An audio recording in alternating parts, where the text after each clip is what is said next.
So ఇది lift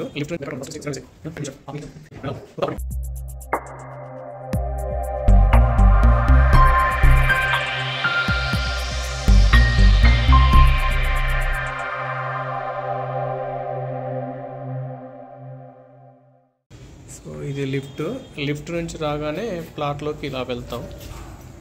ఇది main entrance.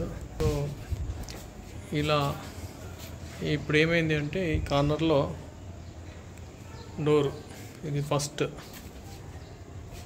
తర్వాత మనకు హాల్ చూసుకుంటే ఇలా వచ్చి చూడండి, లోపలికి వెళ్ళేటప్పుడు ఇది ఒక జిగ్జాగ్ ఎంట్రన్స్, ఇది సెకండ్. మీరు లెక్క పెట్టుకోండి, ఫస్ట్ మిస్టేక్, సెకండ్ మిస్టేక్, ఓకేనా. సో మంచి ప్లేస్ అండి, ఇది చాలా బాగుంటుంది ఎన్విరాన్మెంట్. కానీ లోపల ఎనర్జీ లేదు అనడానికి చూడండి, ఇట్లా వెళ్ళేటప్పుడు ఏం జరిగింది మనకు, ఇది ఒక మైనస్ డేంజర్ బెల్. మళ్ళీ చూడండి థర్డ్ బెల్. ఇక్కడ లోపలికి వచ్చాము, ఈశాన్యంగా బెడ్రూమ్ ఇచ్చాడు, ఆగ్నేయ కిచెన్. ఇందులో మనుషులు మంచిగానే వస్తారు, వచ్చిన తర్వాత సినిమా అవుతుంది అన్నమాట. ఇది ఒక బెడ్రూమ్. సో ఆ బెడ్రూమ్ తర్వాత ఇది చిల్డ్రన్ బెడ్రూమ్ అనుకుంటే ఇది main bedroom.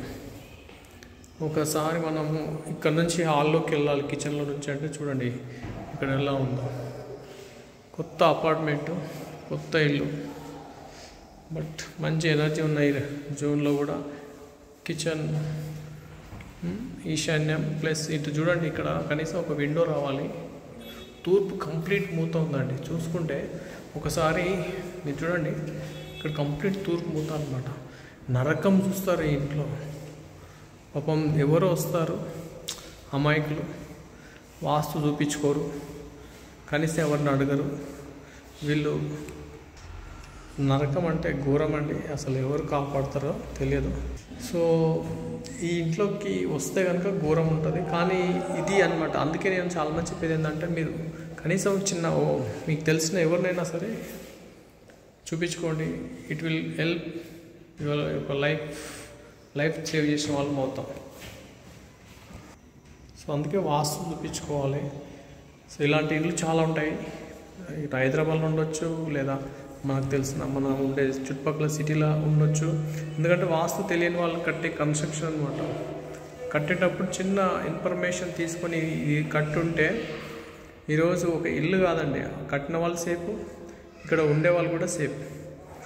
So east block health issues, relations, financial, మూడు అండి. మనిషికి కావాల్సిన మూడు ముఖ్యమైనవి కూడా ఈ ఇంట్లో ఉండవు అనడానికి ఈ నంబర్ ఆఫ్ మిస్టేక్స్.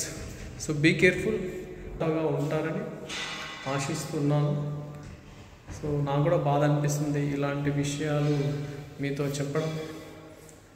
చెప్పకపోతే మీకు తెలియదు కాబట్టి నా బాధ్యతగా ఇన్ఫర్మేషన్ మీకు ఇస్తున్నాను. జాగ్రత్త పడాల్సింది, బాధ్యత తీసుకోవాల్సింది మీరే. So be careful.